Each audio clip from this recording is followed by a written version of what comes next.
একটা দেশ ছাত্র জনতা স্বাধীন করার পরও এক একটা খাল দখল করে রাখছে দলীয় নেতারা। আপনারা আবার মেট্রিক টন বলেন, সুন্দর নাম বলেন, কিছু কিছু চাল দিয়েছিলেন আমাদেরকে, যদি আমাদের কিছু হয়নি।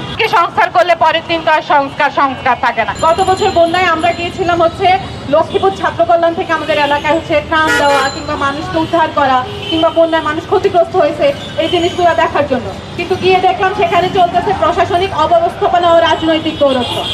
কেন প্রশাসনিক অব্যবস্থাপনা ও রাজনৈতিক দৌরত্ব আগস্ট পরবর্তী এলাকায় দেখতে হবে, এটা বলেন আপনারা আমাকে। একটা দেশ ছাত্র জনতা স্বাধীন করার পরও এক একটা খাল দখল করে রাখছে দলীয় নেতারা।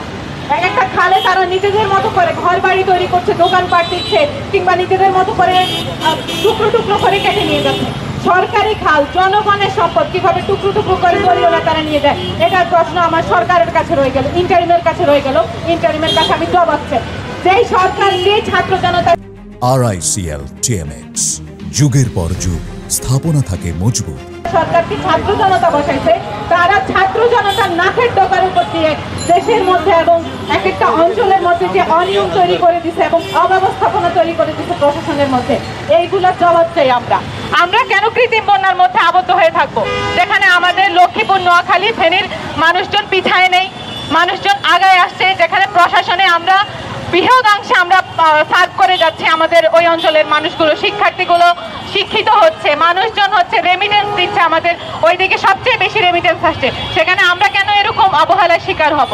আমি যখন ইউনো অফিসে প্রশ্ন করলাম যে ইউনো ম্যাডাম আপনি কি আপনার এলাকার আপনার ইউনিয়নের খালগুলো সংস্কার কেন করছেন না, উনি বলছেন আজকে সংস্কার করলে পরের দিন তো আর সংস্কার থাকে না। এটা কি ধরনের সংস্কার যেটা একদিনের মাথায় বন্ধ হয়ে যায়, একদিনের মাথায় সংস্কার নাই হয়ে যায়? সংস্কার কি হাওয়া হয়ে যাওয়ার জিনিস, না সংস্কার টেকসই উন্নয়নের একটা লক্ষ্যমাত্রা? আমার প্রশ্ন রইবে সেই প্রশাসনের কাছে, যেই আহম্মক প্রশাসন দিনের পর দিন রাজনৈতিক দলের পকেটের মধ্যে ঢুকে থাকে।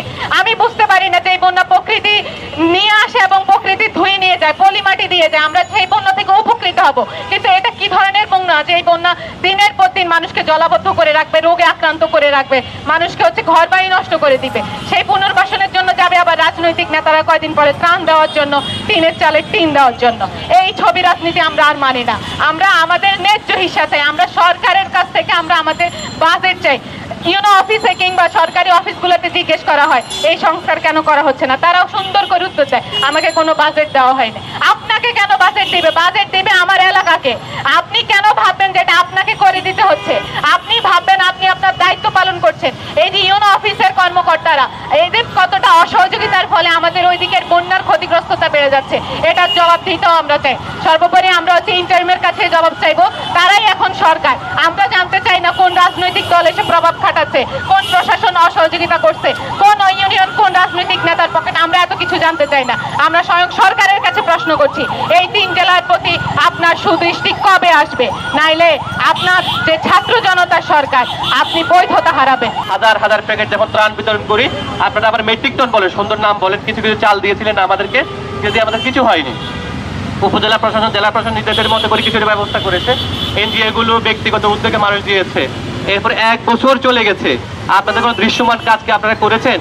1 বছরে আপনারা করেছেন 25 কোটি টাকা ব্যয়ে নোয়াখালী লক্ষ্মীপুর ফেরিতে 300টা ঘর করেছেন মাত্র, আরো 25 কোটি টাকা রয়ে গেছে, সেটা কি করেছেন আপনারা ভালো জানেন। 1 বছর যখন আপনাদের অতিক্রান্ত হয়ে গেছে, আবার বর্ষপতি আসছে বন্যার, 120 থেকে 150 মান টিম করে প্রতি উপজেলা দিয়েছেন। কিন্তু গত বছর বন্যায় আমাদের হাজার হাজার কোটি টাকার রাস্তা ক্ষয়ক্ষতি হয়েছে। এরপরে যে প্রতি উপজেলা প্রায় 500 থেকে 600 কোটি টাকার যে ক্ষতি হয়েছে, সেটার জন্য সরকার কি করেছেন? আপনারা কিছুই করেন নাই, বরঞ্চ আপনারা এখন বলতেছেন যে এগুলো করার জন্য 2টা বছর পানি প্রবাহ দেখতে হবে। কিন্তু যে কাজগুলো করা যায়, তো খাল খননে কি সমস্যা ছিল? জেলা প্রশাসন উপজেলা প্রশাসন যে উচ্ছেদের যে তালিকা করেছে, সেটা কেন কার নির্দেশনা হচ্ছে না? কেন আপনারা প্রয়োজনীয় বরাদ্দ দিচ্ছেন না? কেন এগুলোকে উচ্ছেদ করা যাচ্ছে না? এগুলো কখন করবেন আপনারা? এরপরে যে কালভার্ট যেগুলো বন্ধ হয়ে গেছে, এরপরে ছোট ছোট খালে যে প্রতিবন্ধকতা আছে, স্পেশাল জাল উপজেলা প্রশাসন জেলা প্রশাসন ঘুমাচ্ছে, ওনারা কেন এগুলো অপসারণ করতেছে না? সরকার কেন ওনাদেরকে চাপ দিচ্ছেন না? এভাবে আর কতকাল চলবে? এরপরে গিয়ে হলো ধরুন ফেনী শহরের যে পাটটা সেটা কেন সংস্কার করেননি? আপনারা আসলে করেছেনটাকে 1 বছরে আপনারা করেছেনটাকে? ওই যে এখন আবার ফেনী জেলা আবার বন্যা হয়েছে, আর নোয়াখালীর কিছু অঞ্চল হয়েছে, এখন সম্প্রতি গেলে একটু ভালো আছে। উপদেষ্টা পরিষদ তড়িঘড়ি করে বসার পরে বলতেছে আমরা এটা চূড়ান্তকরণ করেছি। কত চূড়ান্ত আসবে যাবে, কিন্তু আমাদের ভাগ্যের পরিবর্তনটা কোথায়? যে 3 জেলার মানুষ, বৃহত্তর নোয়াখালীর মানুষ দেশের 50% ইকোনমিকে সচল করে রাখে, যাদের রেমিটেন্সের সরবরাহ হয়ে দেশের অর্থনৈতিক চাকা চলে, আর সেই এলাকার মানুষের সাথে সরকার যে ধরনের প্রহসন করেছেন এইটা আর কতকাল? অন্যান্য জেলা উপজেলা না চাইতে আপনারা একের পর এক বরাদ্দ দিচ্ছেন, আর আমরা গত বছর বন্যার পর থেকে প্রত্যেকটা দপ্তরে উপজেলা প্রশাসন, জেলা প্রশাসন, সরকারের বিভিন্ন মন্ত্রণালয়ে গিয়েছি, আপনাদের থেকে সাড়া পাইনি, শুধু আশ্বাস আর আশ্বাস। কিন্তু এই আশ্বাসের শেষটা কোথায়?